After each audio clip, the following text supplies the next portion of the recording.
Hello, this is Steve Shaw, National Coordinator of Football Officials and Secretary of Rules Editor for the NCAA. And today we're presenting our Week 1 training video, and we're going to be featuring game action from Week 0 and some additional video to continue and enhance our understanding of the blocking below the waist rule change. Now, to that end, our first 4 plays are going to deal with blocking below the waist.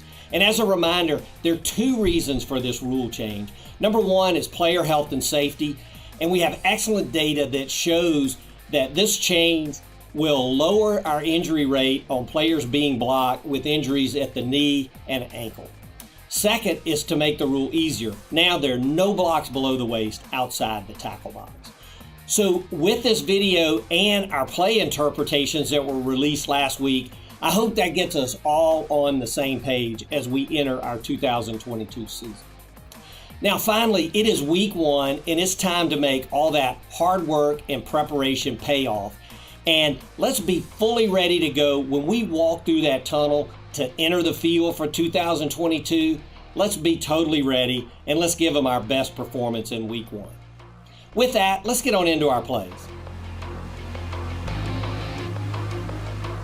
Our first play this week is from an early scrimmage, and we're going to focus on the left tackle on this play and his low block on the defender that was lined up on the outside shoulder of the guard, but definitely inside the tackle.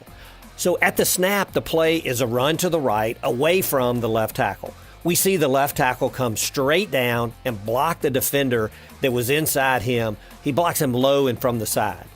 Now, the best view of this block is probably from the end zone behind the offense. And this would be considered part of the initial line charge and would be a legal block. There's no step count on initial line charge, just a judgment. Is it the initial line charge or is it clearly a second act?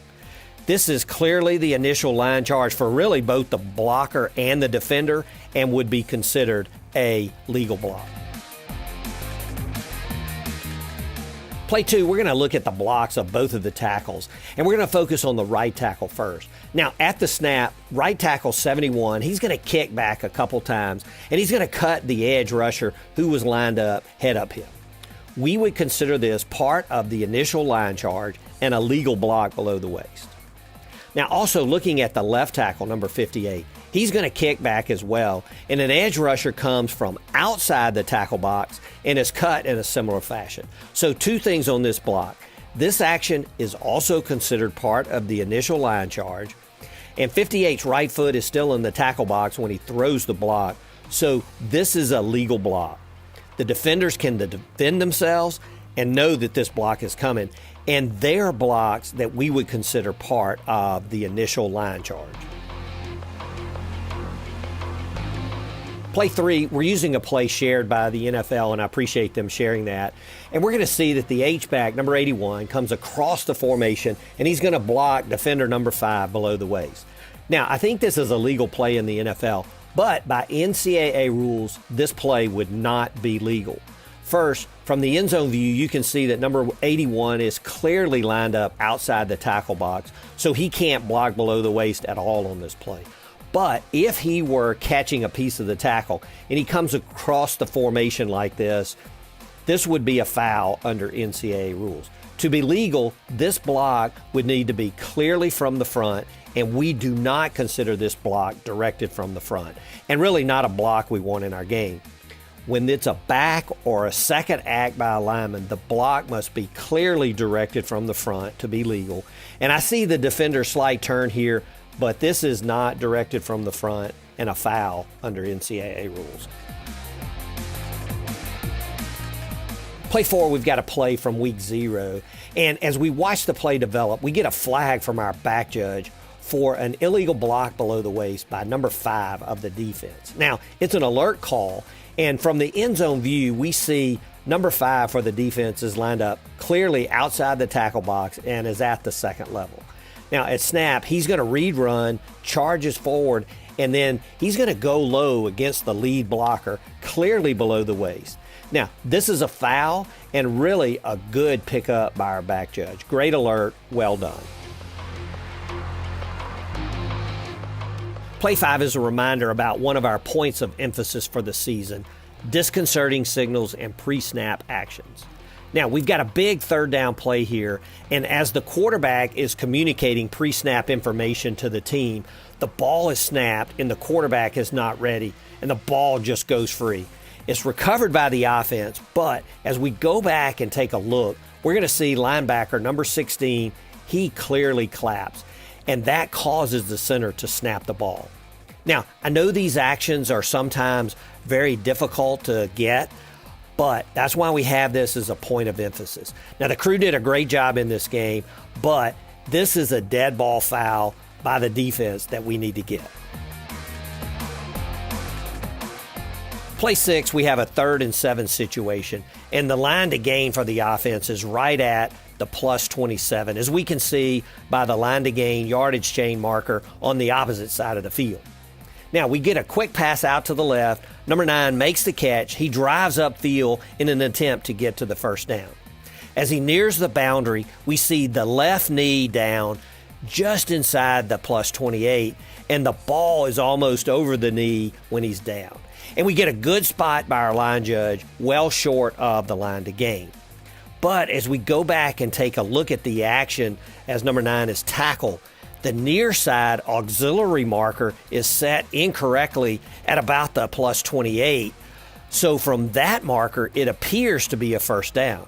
Now, the ruling on the field was short of the line to gain, but replay is going to come in, stop the game, and then ultimately they're going to overturn this spot and give the offense a first down. Now, replay, let's make sure that we're going through our cadence every play, but particularly on third downs, and let's not get fooled by an incorrect auxiliary marker on a play. That's very important. Play 7, we've got a 3rd and long situation, and we get a throw down the near side boundary, and the ball is just over the receiver, and then we get a big hit by number 21 of the defense, and the receiver's down. Now, the first thing, number 21 goes to the injured player, hovers over him, and then gives him the good night sleep taunt. And this action, especially over an injured player, is definitely an unsportsmanlike act, and we need to get the marker down for unsportsmanlike conduct. And as we go back and look at the hit, first from the end zone view behind the offense, we see number 21, there's no question there's an indicator here as he lowers his head and he delivers a blow to the defenseless receiver. And we also see from this view the field judge reach for the marker but makes a decision not to throw. Now, from the low end zone behind the defense, we can confirm all aspects of this targeting foul. We have a defenseless player, we have an indicator, and there is forcible contact to the head or neck area of the defenseless receiver. So replay is going to come in on this and create a targeting foul, and number 21 is disqualified. Now, a couple things. On field, when in question, let's get the marker down. You've got replay as your backup, so when in question, it's targeting. Number 2, crew. Since this was created by the replay booth, we need to follow through with all of our duties. Unfortunately, number 21 here, he played the next 3 plays on defense, and we see him lined up following the enforcement of the penalty, and he stays on the field. So let's make sure disqualified players leave the field of play. Play 8 is an illustration of our quick review, and we're going to see a pass out to the motion man when he quickly turns around and releases back out, and then he runs into the end zone for a ruling of a touchdown on the field. Now, it's clear from the line feed and the first replay that the receiver's knee was down with the ball at the 10-yard line, and replay is going to use the quick review, and we get an excellent announcement from our referee.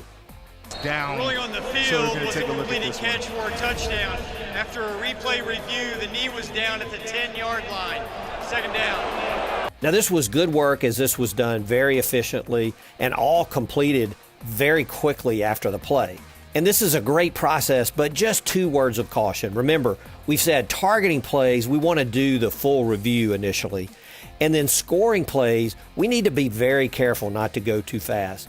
Here, I think it would be worthy to evaluate the catch, no catch component, maybe take a little time to ensure that it was a catch.